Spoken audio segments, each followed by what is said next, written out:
o tratar de ayudar o tratar de abrir puertas y formar equipos. Y cuando uno mira para atrás y ve que la gerenta esta, el dueño de esta otra compañía, eso, pasaron por tus filas o pasaron en tus equipos, es donde uno dice, bueno, algo aporté.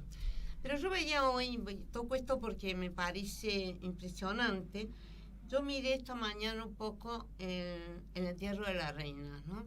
Y la verdad que 70 años te la debo.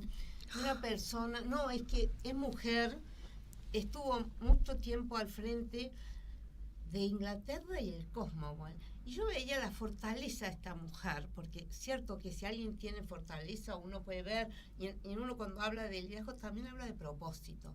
Y en ella, hoy, será que hemos visto estos últimos 10 días mucho de ella, creo que puede ser un buen análisis, cómo entender que esa persona se ayornó tantas veces, enfrentó con sus hijos, con sus nueras, problemas serios que afectaron a la corona y volvió a retomar y después, digo, está bien, para mí, hoy cuando decía que esto tiene que ver mucho con el propósito.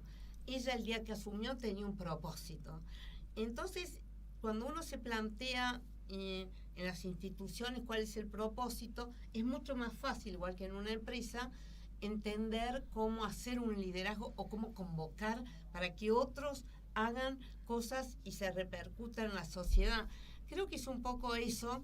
No, las cosas cuando yo empecé, ustedes piensen que, no quiero ser referencial, pero muy joven, a los 27 años fui gerenta de Canal 13, que donde todo, por supuesto, no había una sola mujer en ningún lugar en la televisión, y era difícil que cumplir roles. Entonces en esa época uno, encima somos petizas, me hacía la alta y hablaba con voz más alta.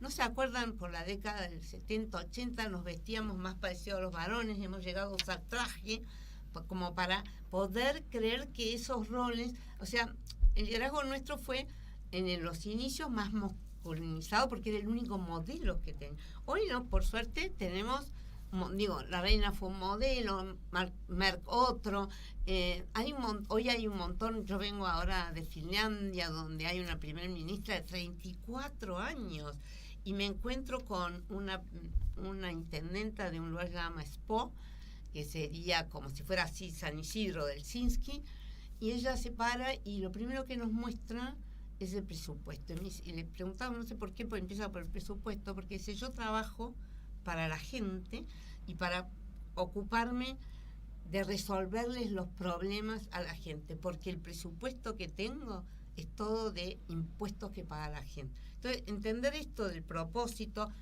que si ella no responde no va a ser reelecta y la gente no va a pagar impuestos. Entonces digo, vuelvo a que y entonces vos ves que tiene un liderazgo increíble, pero tiene un propósito. Entonces me parece que hay que atar mucho el liderazgo al propósito, ya sea de la empresa, de la institución. Me supongo acá que tengo una colega de una empresa con tradición y de ropa, tendrá muy preocupado por ocuparse de sacar la mejor ropa, usar la mejor calidad. Digo, esto te va bien si tiene propósito. Cuando hay una empresa que tiene una trayectoria como la de ustedes, que empezó familiar, que me conozco algunas historias, creo que han tenido un grave propósito. Entonces, ser la CEO debe ser mucho más fácil cuando el propósito está claro. Porque y me pasó a mí en la fundación, el día que se decidió trabajar enfocado en el género, después de Beijing fue cuando nos bajamos la cabeza bien, creo que fue mucho más fácil, porque nos enfocamos en un tema. Tenían claro a dónde querían ir. No sé si tan claro, pero sabíamos que era una necesidad y que si nosotros trabajamos, y hoy sí, como yo te decía, Visión 2030, la de los jóvenes, cumple 10 años este año, y para nosotros es como, y ver dónde están nuestros jóvenes, dónde trabajan hoy, es importante ver que la gente crece. Vos sabés que yo tengo varios sombreros, yo también estoy en la Fundación Río de la Plata, la FURB, que este sábado tengo examen, y voy todos los años porque uno se encuentra con, no tan joven, no de 15, sino de 30, y lo que uno busca son gente que quiera cambiar el mundo. Lo que creo que tienen que tener habilidades, una visión académica mínima, ¿no? Porque si no es imposible. Pero lo que hay que buscar, y en las mujeres sobre todo, es la actitud. Querer 100%. hacer y querer redoblar la apuesta. Que eso es lo que quizás más me costó. Y decisión para involucrarse, porque hay muchas a las que le cuesta involucrarse y ser parte, que quizás son muy capaces. Llevar la idea a la acción, ¿no? Tal cual, eso, porque digo, no solo hay que ponerse el rótulo, sino estar convencida que quiero dar otro paso, quiero otro más. Claro. La parte técnica siempre se puede enseñar, pero la parte actitudinal, o sea, si bien se trabaja, es la esencia, ¿no? Y yo siempre, digamos, incluso en procesos de selección y demás, valoro mucho más la actitud que lo técnico, porque eso en un ratito la curva de aprendizaje es corta. Pero es esto, esta actitud de plantarse y decir, podemos hacerlo y con este propósito que decías detrás. ¿Sabés qué? Ahora que decís eso, yo siempre cuento una historia que es absolutamente real. Un embajador de Suiza que hubo aquí en la Argentina, una vez charlando decía, yo admiro mucho a los argentinos porque viste que nosotros tenemos fama de que atamos todo con alambre pero resolvemos y arreglamos. Entonces él me decía, a mí me han preguntado, mando un suizo a estudiar al mejor lugar del mundo con un argentino, van los dos y cuando vuelven yo miro las evaluaciones de ambos y veo que el suizo es como un relojito, viene con la mejor formación académica, es un 10 brillante total. Y el argentino por ahí trae un 8, un 8.50, porque el argentino es pícaro, no va a venir con una mala nota. Y me dicen, ¿usted a quién toma, embajador? Y yo digo, yo tomo al argentino. Me dicen, ¿pero por qué si el otro académicamente es un 10? Dice, porque el otro académicamente es un 10, pero pregúntale qué hizo desde que llegó hasta que se fue en ese país. Estudió. ¿Qué hizo el argentino? Conoció toda la ciudad, sabe qué comen, qué les gusta, qué hablan. Hizo un montón de amigos y además se sacó un 850. Entonces, esa habilidad que tienen de querer ser parte, de involucrarse y demás, hace que yo, si tuviese que elegir, elija por el argentino. Y creo que es un poco esto de la actitud, que viste que nosotros tenemos esa famosa picardía argentina, que en algunos lugares le dan valor, porque la actitud hace la diferencia muchísimas veces. Seguro. Cuando vos tenés un grado académico muy similar, no vamos a tomar una persona que se hubiese sacado un 5. Pero el embajador, vos fíjate cómo hacía el análisis sobre los argentinos y sobre el tema de la actitud. No, y sumo a lo que decías vos, que me parece muy interesante esto de que saber el propósito no solo de la organización a la cual uno pertenece, ¿no? Que puede ser una empresa, puede ser una ONG, puede ser un grupo social de político, lo que fuera, sino que también es importante saber el propósito de la persona que uno convoca, porque cuando los propósitos están alineados en intereses que a corto o mediano plazo se pueden llegar a juntar, ¿no? Si el propósito de un colaborador es ser independiente, y el camino dentro de la organización va a ser corto, ¿sí? O sea, excepto que uno cambie ciertas prácticas o ciertas políticas, pero el propósito de la persona se tiene que estar alineando en algún punto de contacto con el propósito de la compañía, para retroalimentarse, para poder, digamos, construir valor de ambas partes, ¿no? Pero coincido plenamente con que los propósitos tienen que ser afines. Totalmente de acuerdo. Para Sí. que también las personas se comprometan con ese propósito, ¿no? Si la además, compañía tiene alguna mirada de sustentabilidad, es importante que el colaborador le dé valor a eso. Si no le da valor a eso, digo, no va a haber puntos de encuentro. O cualquier otro de los proyectos que pueda haber. Yo creo ¿no? que esto de que tenga que estar alineado tiene tanto que ver con uno y con la actitud, porque por ejemplo, nosotras en algún tiempo conocimos a dueños de una empresa que decían, póngase la camiseta de la empresa. Y yo me acuerdo de haberme parado adelante y haberle dicho, no, para que pueda crecer la empresa, este chico se tiene que poner la camiseta propia. Yo quiero crecer yo y te voy a hacer crecer la empresa. Pero si el chico solamente le iban a decir que trabajaba para que crezca la empresa de un tercero, en algún momento lo terminás perdiendo porque el propósito no era el mismo. Ese dueño de la empresa quería que todos trabajen para él. No se daba cuenta que primero tenés que trabajar para vos, para crecer vos, para escalar y demás. Y si a vos te va fantástico, le va a ir fantástico a la empresa. Seguro. Entonces, eso me parece que sin dudas es así y va a ser siempre así. Y hay mucha gente que ya se dio cuenta. Y por eso las empresas también cambiaron. Y cambian el enfoque y buscan este tipo de empleados que buscás vos y los sientan a preguntarle qué es lo que quiere, qué es lo que espera o cómo se ve de acá a 5 años. Porque si vos decís, de acá a 5 años me veo en una multinacional, decís, ¿para qué estás hoy acá conmigo? Vos yo me imagino que esperás que te digan, quiero estar acompañando un proyecto que estemos cada vez, haber crecido, cada vez más, hacer que la empresa crezca.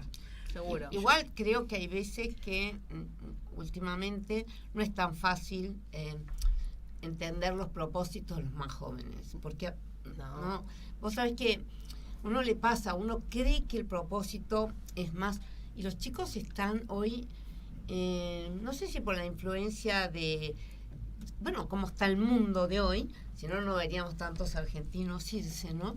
Que hay como una insatisfacción tal de la sociedad en general que el retener valores es muy difícil. No sé si a ustedes les pasa, pero a mí lo que veo es que los intereses son cada vez más cortos, los tiempos son... Y hay una desorientación, pero uno tampoco, como uno está acostumbrado a esto de que el propósito cada uno se lo forma, es difícil transmitir el propósito. Entonces es muy difícil también retener talentos. No sé si a ustedes pasa, pero yo veo que en general hay como una rotación, una dificultad de entender a los más jóvenes. A veces uno piensa que el diálogo fue fructífero y que se entendió el propósito y después te sorprendes que los chicos están más desorientados que uno. Sí, yo creo que nada garantiza nada, ¿no? Pero seguro. Por lo menos si el proceso uno lo hace de una manera consciente y va escuchando, ¿no? Que creo que eso tiene que ver. Empatizar, ayornarse, esto que vos decías, lo que eras vos cuando dirigías una compañía y lo que sos hoy, vos sos diferente. Yo trabajo en una compañía que tiene 50 años, también le habla a otra clienta. O sea, si bien le habla a la misma clienta, 50 años después esa clienta es diferente, si no estaría como estancada, ¿no? Y lo mismo con los equipos van teniendo necesidades nuevas, van teniendo desafíos nuevos y los líderes también. Nos exige estar ayornados, que no garantiza nada, ¿no? Es verdad que hay, digamos, cierta generación que es como la generación del cambio y es la generación de la búsqueda permanente, y esa búsqueda permanente en sí es búsqueda permanente y no necesariamente hay insatisfacción, sino que hay una búsqueda permanente de cambiar. Bueno, esos son talentos difíciles de retener, ¿no? Sí, que yo creo que tiene que ver, y esto a mí me va de la mano de que siento que hoy los propósitos de las empresas empezaron a incluir esto de que dentro del propósito está el desarrollo de la propia gente y el crecimiento de la propia gente, porque se entiende que si la gente está feliz y se desarrolla, a la empresa le va a ir mejor, y eso es algo que quizás es más de los últimos años. Antes no, esto que decías vos, Mariana, anteriormente. Eso es lo que te quería preguntar justamente, porque vos estás en una empresa que nació con esa visión específica. Poder tener empleados que estén tan pero tan cómodos haciendo lo que hacen y tan comprometidos que nacieron brindándole directamente esta posibilidad. Trabajar desde tu casa o desde el lugar donde sea, pero cumplí el objetivo, no cumplí el horario, cumplí el objetivo. Entonces se ve que se fijan objetivos y los empleados le responden como si me voy a vivir, por decirte cualquier cosa, a Londres, y no importa si tengo que trabajar de lo que sería horario de Londres de 3 de la mañana a 12 del mediodía para poder contactarme con un compañero, lo hacen con gusto porque disponen del día entero, disponen del horario para manejarse como ellos les quede más cómodo. Sí, yo creo que es este traspaso y esto que decía Graciela de los nuevos talentos o los talentos más jóvenes. Yo creo que hoy el foco está mucho más puesto en la experiencia que ellos tienen y en los desafíos que pueden resolver. Como que la motivación es el aprendizaje, el desafío, el sentirse bien y trabajar con gente con el que se sienten cómodos más que otra cosa. Y es este pasaje de dejar de pensar en si la persona se sentó a las 9:05 a trabajar, y es trabajar por resultados, por objetivos y resultados clave. Entonces, si nosotros acordamos en el equipo un deadline y cada uno lo va cumpliendo o vas teniendo retroalimentación de por qué sí o por qué repriorizaste y lo demás, con eso alcanza, ¿no? Y creo que es un poco esto, y este modelo de trabajar desde cualquier parte del mundo, creo que también es hacia donde va esta generación, ¿no? Que cada vez tenemos más nómades digitales. También es verdad que industrias como la tecnológica lo permiten. Quizás una industria más dura como es la moda y tenés que tener gente in situ porque hay un proceso productivo detrás.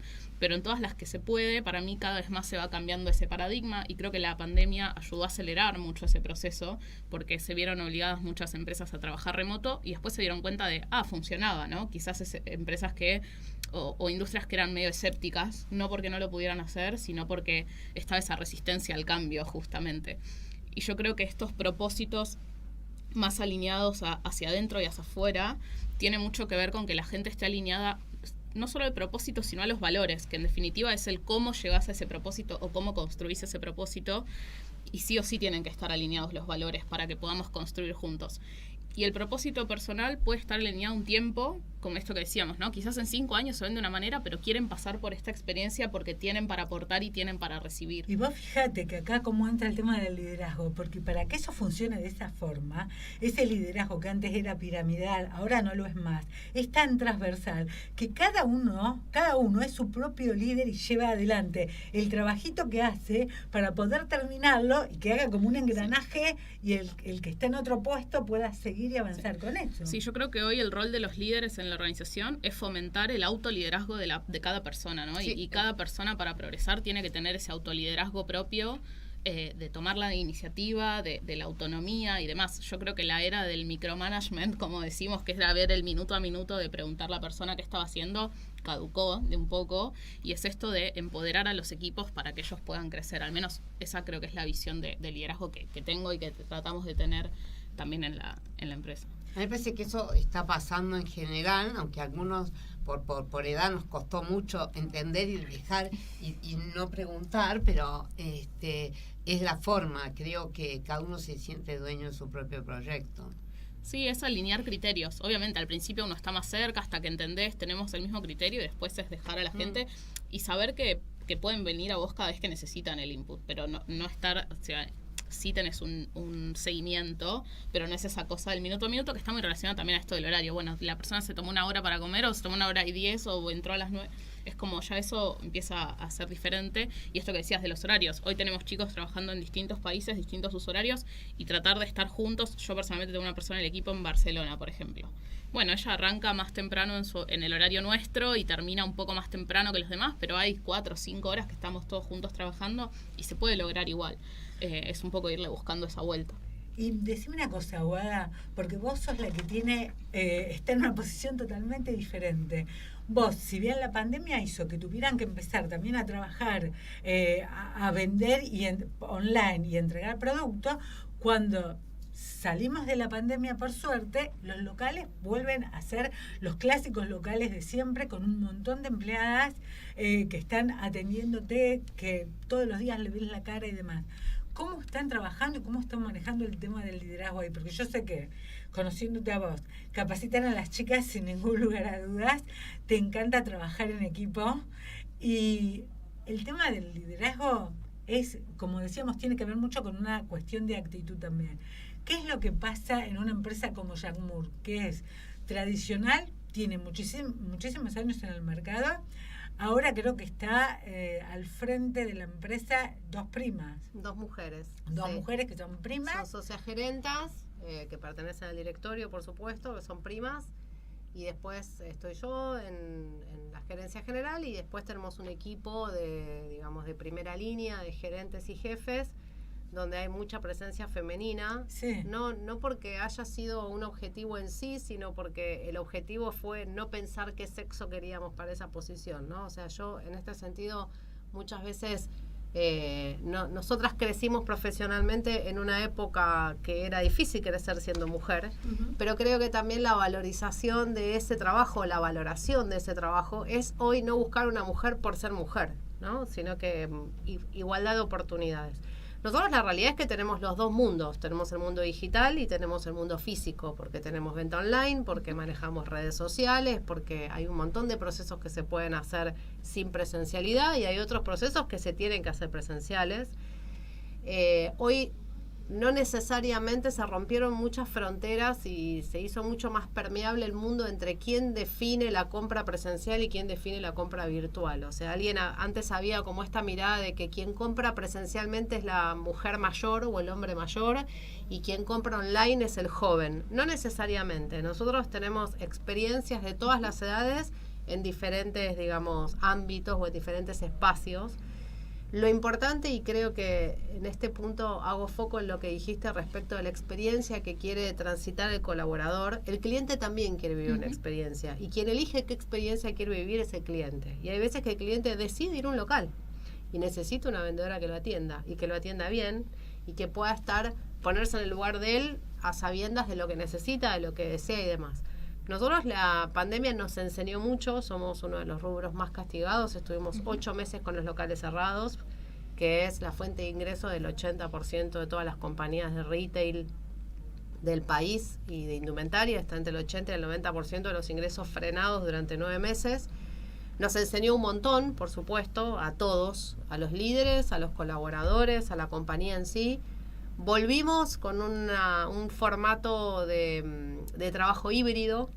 En todo lo que tiene que ver con las oficinas se trabajan híbrido, 2 veces por semana es home office y 3 veces por semana es presencial. Lo cual también nos invitó y acompaña esto que vos decías, de trabajar por objetivo, ¿no? O sea, cuando vos tenés a alguien cerca, probablemente puede venir a preguntarte varias veces algo, o vos te metés mismo, ¿no? Como para, sí, hay bajar. Una interacción. Hay una interacción. Creo que la pandemia nos enseñó, y esto que vos estás diciendo nos pasó a todos. Tuviste que dejar que todo el mundo crezca por su lado porque no había forma de estar.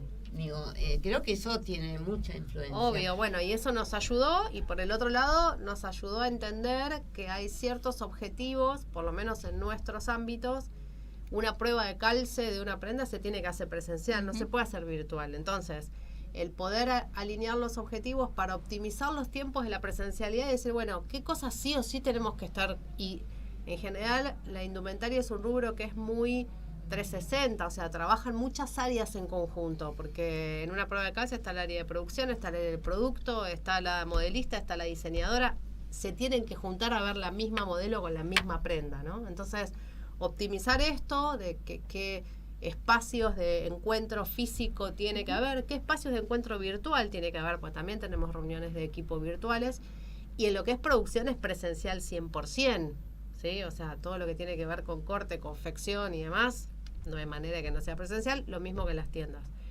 Lo que creo que como desafío más importante de liderazgo es entender hoy, en el mundo de hoy, qué es lo que le pasa a ese colaborador que trabaja con vos, y coincido con esto de los objetivos, que fue un desafío para todos los líderes, es dar un objetivo claro para no tener que estar detrás de la tarea, ¿no? O sea, cuando el objetivo está claro y cada colaborador se autogestiona y se autolidera, como decías vos, ese objetivo tiene que estar claro para ambas partes. Esa es la mejor manera. De todas maneras,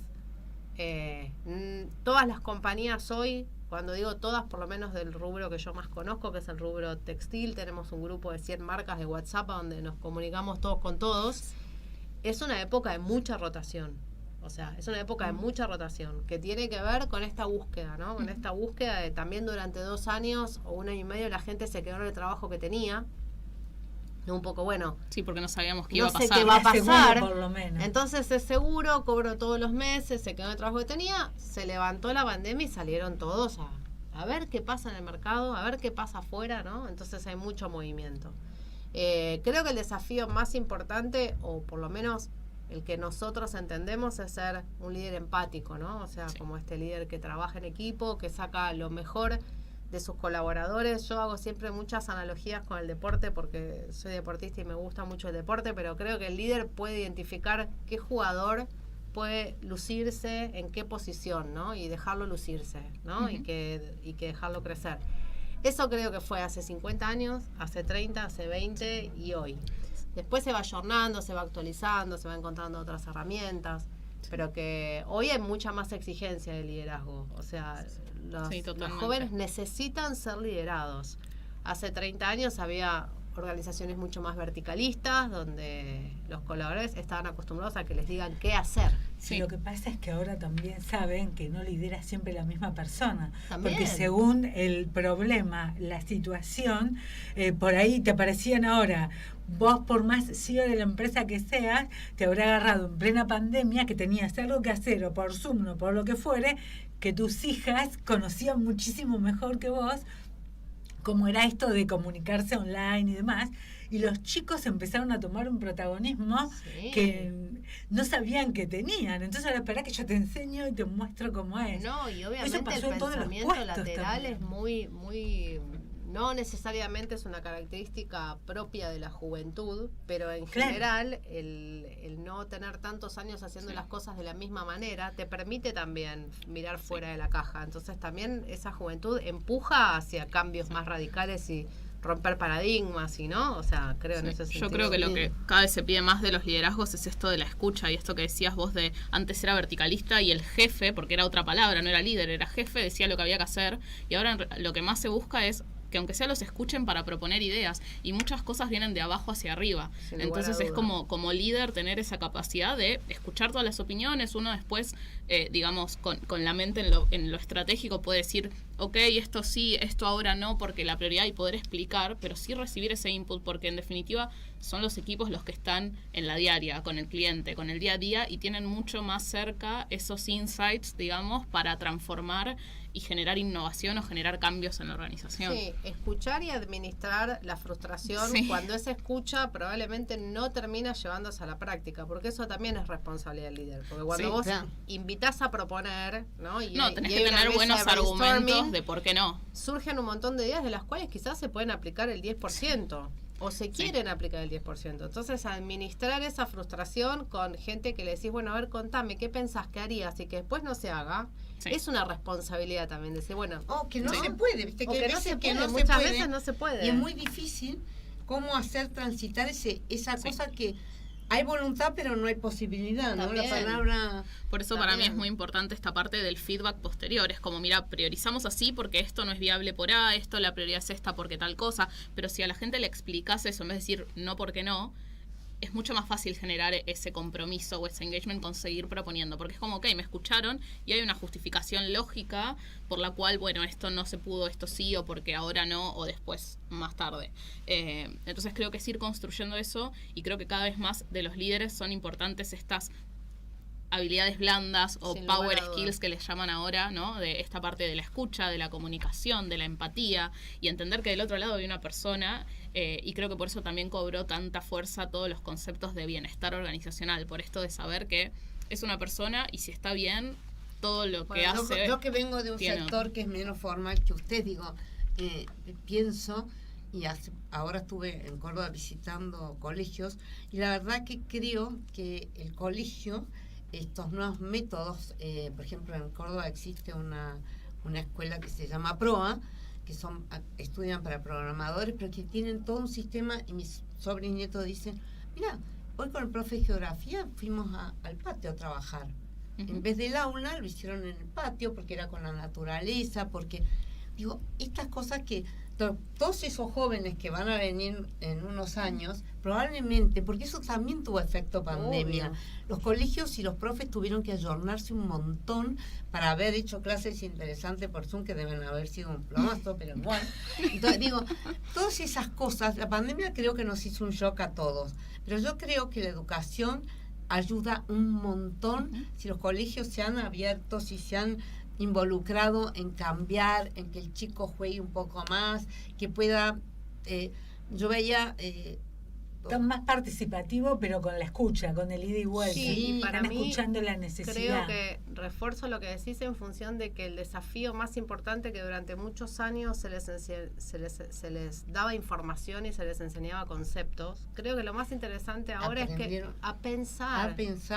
O sea, yo he entrevistado a lo largo de mi vida chicos recibidos con muy buenos promedios, inclusive universitarios, que no tienen el proceso del análisis y del pensamiento, ¿no? Y hay gente que no tiene comprensión de texto. Bueno, estudiar no es lo mismo que texto, encontrar una lo de solución, de texto, ¿no? ¿de qué estamos hablando? Yo te pregunto una cosa y lo de comprensión de texto es terrible. Cuando uno toma exámenes, yo que hago mucho para seleccionar jóvenes, bueno, en general los exámenes uno no los hace para que aprendan, sino para poder seleccionar, entonces es como un examen de persona mala, ¿no? Pero comienza un párrafo o un copete de una nota y nadie, es muy difícil. Ahora, los chicos, esto que decía, estos últimos 3 años, yo veo que los chicos razonan, han aprendido a pensar, a razonar, a hablar, a plantarse, si yo eso no quiero, yo quiero hacer esto. Yo tomo examen más o menos un montón todos los años, a distintos niveles, unos de 30, unos de 14, y lo que estoy notando, por suerte, es que, por eso también estos jóvenes que todo el tiempo quieren cambiar, porque se dan cuenta, y los argentinos sobre todo, se dan cuenta que también tienen muchas habilidades para trabajar fuera. Y esto ha hecho una revolución en los más jóvenes, que aspiran a, ya no buscan carreras tradicionales, buscan experiencia. Y esto otro, como ella dice, el cliente también quiere la experiencia. Últimamente se vende mucho más la experiencia que el producto en sí. Sin lugar a dudas. Yo quería asociar con lo que ustedes hacen desde la fundación, porque lo que vos haces con el tema del mentoreo es que una persona que tiene experiencia, que sabe más que esos chicos que están tomando esta clase de mentoreo, se den cuenta de que no les estás hablando como un maestro, sino que le estás contando una realidad que te sucedió o cómo hiciste para crecer, y lo toman desde ese lugar, y es como que se los estuviese contando un amigo, y lo ven accesible. Si vos pudiste llegar, yo también puedo. Eso que ustedes hacen es increíble. Hay un Ahora tema, están buscando talentos. Ahí hay un tema muy difícil. Nosotros en nuestro programa se llama Madrinas y Ahijadas, ¿no? Y es muy difícil entenderle a nuestras madrinas, primero, que lo que se busca es que no le quiera conseguir trabajo al joven, no, que tenga que o acompañarlo un día de trabajo para que el chico entienda que es un proceso de nació el día entero, de las 9, o que pueda hablar de la vida más que nada, o de las experiencias.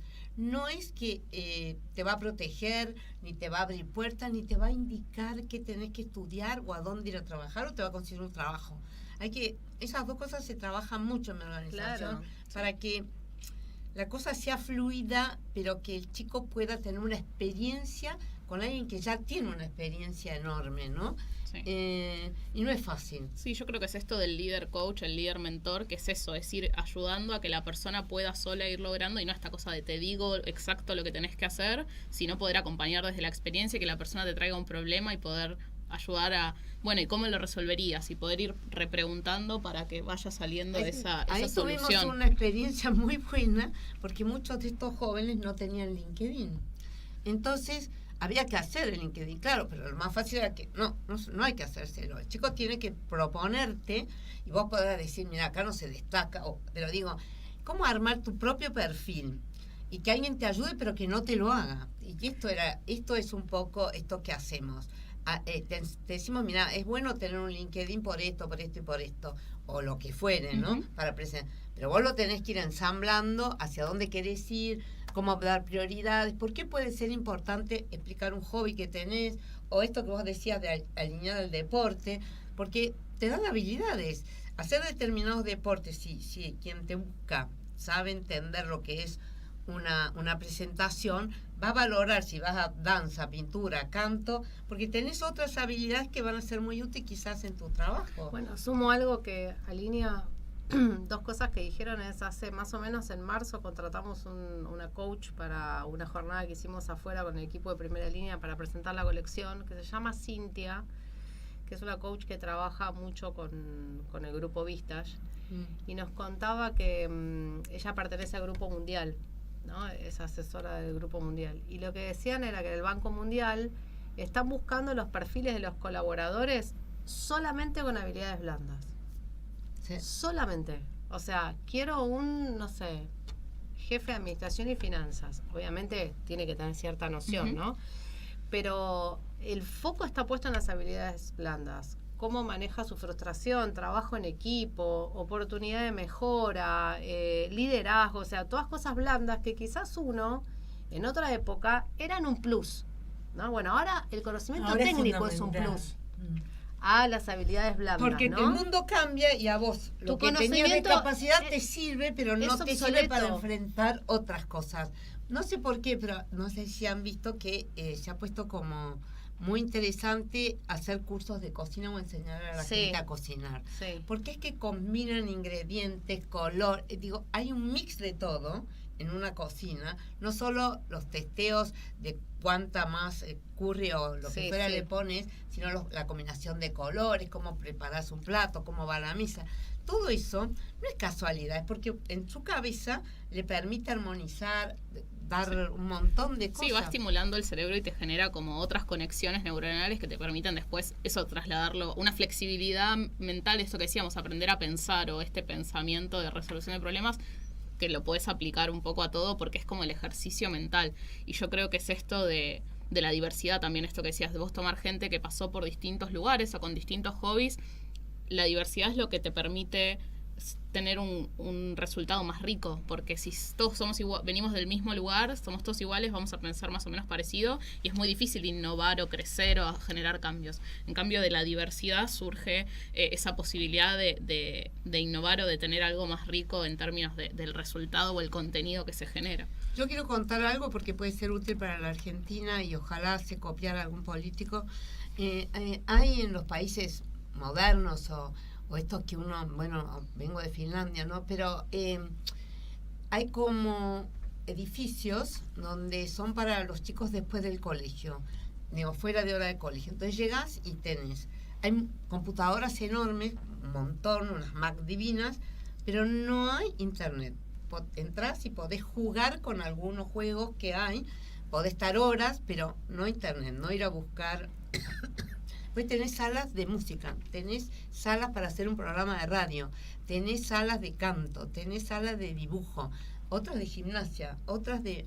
Y eso hace que esos chicos, las 2 horas que están, las 3 horas, salen con una cabeza Obvio. totalmente distinta. Yo creo que cada vez, bueno, y ahora en esto se está imponiendo mucho lo de enseñar a cocinar, que me causó gracia porque en 2 proyectos de estos que vi ahora afuera, tienen que ver con también salas, antes eran más tecnológicas, mucha computadora, era hacer programas de radio, otro de televisión, teatro, y ahora vi cocinas. Bueno, dicen que la cocina es un rubro, a mí me es muy ajeno, la verdad. Pero mi marido cocina muy bien. Pero dicen que la cocina está directamente relacionado con las habilidades de las ciencias exactas. O sea, que en general la gente que cocina bien es bueno en matemáticas, es bueno, tiene mucho de pensamiento científico la cocina. Para lo cual, para desarrollar ciertas cosas que tienen que ver con combinación, con esto, ¿no? Con precisión, mismo con concentración. La cocina como que demanda mucha concentración. A mí no me sale. Pero Bueno, dicen que es muy bueno. Está incluido en estas habilidades de Me ahora. encantó saber esto. Yo cocino muy, muy bien, pero tengo un ¿Viste? pequeño... Sí, viste que yo los números son lo mío. Cocino muy, muy bien, pero todo el mundo se ríe. Tengo un re problema. Te puedo hacer la torta más rica del mundo y todo el mundo lo puede decir. No puedo decorar nada porque yo no soy para nada hábil, entonces Con siempre las tengo que manos. darle a otra persona. Yo cocino y otra persona en plata, te juro.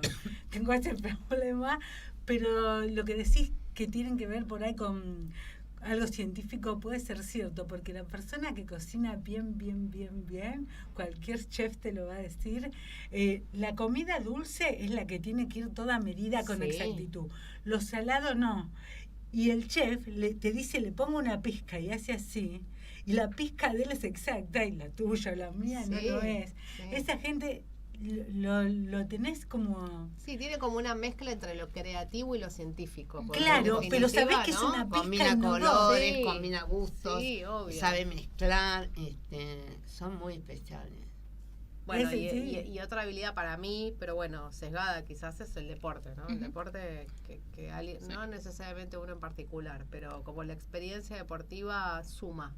Por el suma. compañerismo, por saber, para sobre todo cuando uno lidera y mismo para cuando un colaborador, que siempre va a haber uno que juegue mejor que vos, que siempre va a haber uno que juegue peor que vos, que lo que vos construís sirve para el objetivo final, que es el equipo, que si el equipo pierde pero vos Lo que jugaste pasa es que, fantástico, como te te tenés que ir dicen, triste porque el equipo perdió y en no un porque equipo vos sos no Gardel. gana uno, o sea, solo, por más que seas el mejor, no podés ganar, necesitas del resto. Obvio. Y esto es lo que hace que la gente que hace deportes le dé tanto valor al equipo, porque sabe que si yo perdí la pelota, mi compañero que viene atrás por ahí la agarra y no la perdemos del todo. Y cuando la gente se da cuenta que ahora hace mucho tiempo que están diciendo juntas llegamos más lejos, o juntos sería lo mismo, yo creo que es absolutamente cierto. Sí. Porque hoy tuve una reunión antes de venir para acá y me decía, vos abrís constantemente el juego. Digo, porque es la única forma. Yo estoy acostumbrada, bueno, que vengo del palo del fútbol. No se juega por el medio. Si no abrís la cancha, es imposible llegar al otro lado. Pero la gente, no sé si le cuesta verlo o le cuesta abrirse para hacer esto. De hecho, vos lo venís haciendo desde... Lo que pasa es que hay que cambiar de estructuras, y eso no es fácil. Digo, si uno mira, yo lo voy a llevar ahora un minuto, acá hemos hecho un ejercicio de una ONG, de las empresas, es bastante... Si uno lo mira a los liderazgos, por ejemplo, en América Latina, la verdad que te da ganas de llorar. No han entendido cómo se administra, cómo hay que satisfacer a la sociedad, cómo hay que trabajar para la sociedad, cómo... Entonces los liderazgos son muy personalistas en general, y la verdad, podés ver Nicaragua, para no estar más al sur, pero mirando al sur, o lo que pasó ahora en Chile, viste, vos decís, no puede ser que un tema personal afecte a una política pública, pero hay como no conciencia y no avanza. Yo creo que nuestros liderazgos que conducen no han avanzado como en el resto. Digo, creo el liderazgo político te referís. El liderazgo político se quedó atrás y está muy por debajo de lo que la sociedad requiere y lo que la sociedad sabe. A mí me preocupa porque la gente está mucho más preparada, ha hecho progresos importantes, y a los niveles de arriba no hay cambios ni propósito. Volvemos al propósito, ¿no? Que hay que encasillar el propósito. Sí, para... Pero por hay un suerte propósito equivocado. Pero la gente se dio cuenta que el No es liderazgo un propósito. individualista no es el que funciona, Claro. y que eso es lo que está bien. Yo, eso del liderazgo individualista a mí me retrotrae. Yo al revés, el deporte no es mucho lo mío, pero sí la música. Estuve en coros y demás. Bueno, es un poco lo el director de orquesta, ¿no? O el Claro. director de un coro. Es como se luce el equipo y vos estás ahí ayudando a que todo esté armónico, pero no sos vos. No es, la presentación de el director o del líder. Es como, es el equipo. Y un poco Es la cuando... orquesta. Es la orquesta. Entonces, cuando vos vas a presentar algo, no lo hiciste vos. O sea, sí, ayudaste a ordenar, pero fueron ellos, ¿no? Y esta cosa de la inteligencia colectiva de ese grupo y lo que va generando. Yo lo traslado quizás más en vez del deporte a la música, que la tengo más cercana, y creo que va un poco desde ahí, desde sacar ese individualismo. Es como, y creo que viene de eso, de la figura del jefe. O sea, lo que hace mi equipo, lo hizo el equipo. No es que yo lo llevo a representar a una mesa o voy a escalar ciertos temas, pero lo trabajamos todos. Sí, sin ninguna duda es así. El tema del liderazgo es muy interesante, porque esto que vos decís es cierto. Justamente la parte política se ha quedado tan atrás, que sigue siendo individualista, cuando las personas, por suerte la sociedad se dio cuenta de que tiene que ser transversal y tiene que ser colaborativo, porque si no, Sí, no ya llegas es a ningún medio lado. como obsoleto que haya como bandos, ¿no? O Sí. sea, ya es obsoleto de entrada, en cualquier país del mundo, ¿no? O sea, que no haya una idea común y que no necesariamente tenés que ser demócrata o republicano, ¿no? Para no dar un ejemplo de la No, Argentina, claro. sino que puede haber una idea demócrata más interesante que una republicana, y la siguiente puede ser más interesante la republicana que la demócrata, ¿no? O sea, esto de morir con las botas puestas.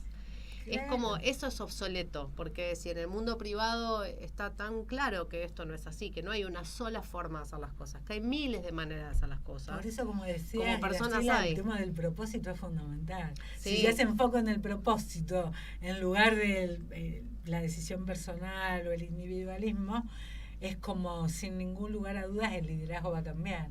Sí. Unido al propósito. Les quiero decir que nos tenemos que ir porque si no nos saca del aire, nos saca porque a las 56 hay que entregarle. Muchísimas gracias, chicas, por haber venido. Un placer. Obviamente las vamos a volver a invitar muchísimas veces más porque nos encanta que hayan estado aquí participando del programa y les decimos que nos vamos hasta el próximo lunes cuando volvemos a proponerles barajar y dar de nuevo desde aquí Mesa Chica Póker de Haces. Muchas gracias. Silent tears full of pride in a world made of steel. Comienzo de espacio publicitario en Conexión Abierta. Este medio